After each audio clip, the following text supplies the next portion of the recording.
वर्तमान में चल रहा है चुनाव में राज्य के जो कर्नाटक के और बाकी जगह जो चुनाव चल रहे हैं उसमें आपने देखा कि चित्रपुर के भाजपा के विधायक उम्मीदवार मणिकांत राठौर जी के ऑडियो से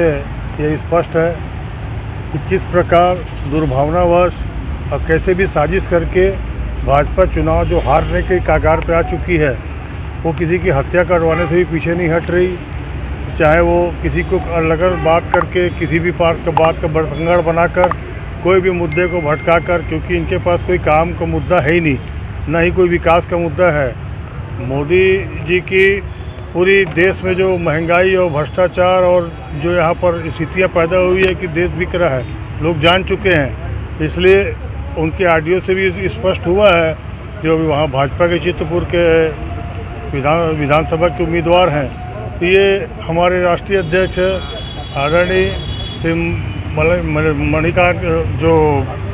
राठौर जी हैं, मल्लिकार्जुन खड़गे जी की हत्या की साजिश, उनके परिवार की हत्या की साजिश, किसी प्रकार के जिस प्रकार के बोल रहे हैं कि 80 वर्ष की उम्र के हैं, तो इस प्रकार वो किसी भी प्रकार की घटना को अंजाम दे सकते हैं। ये इस बातों से इनकी स्पष्ट है जो ऑडियो है उनसे कि ये चाहे तो किसी की हत्या करा दे चुनाव जीतने के लिए, चाहे तो किसी के बदनाम कर दे, चाहे तो किसी के चरित्र का हनन कर दे, कुछ भी बातों को लेके ये चुनाव जीतने का गंदा रवैया और इतनी घटिया राजनीति जो है देश में तानाशाही पूर्वक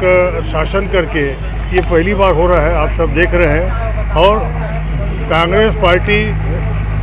जनता के लिए, जनता के मुद्दों पर लड़ रही है, जनता के सहयोग के लिए लड़ रही है, जनता के विकास के लिए, भारत के देश के विकास के लिए लड़ रही है। इन सब बातों से घबराकर इन्होंने जो हरकतें की हैं कायरतापूर्ण है। और आज हम सब शहर कांग्रेस कमेटी राजनांदगांव, हमारे साथ में आदरणीय धनेश पाटिला जी जो हमारे प्रदेश के वित्त आयोग निगम के वित्त आयोग निगम के अध्यक्ष हैं और कैबिनेट मंत्री दर्जा प्राप्त है, हमारे कांग्रेस जन सब कोई मिलकर ब्लॉक अध्यक्ष हमारे सब जन कांग्रेस जन मिलकर आज यहाँ पर रिपोर्ट दर्ज कराने आए हैं ताकि हमारी FIR का इसको दर्ज करें और जिस प्रकार का घटनाक्रम ये देने को जा रहे हैं उनके ऊपर दंडात्मक कार्रवाई करें।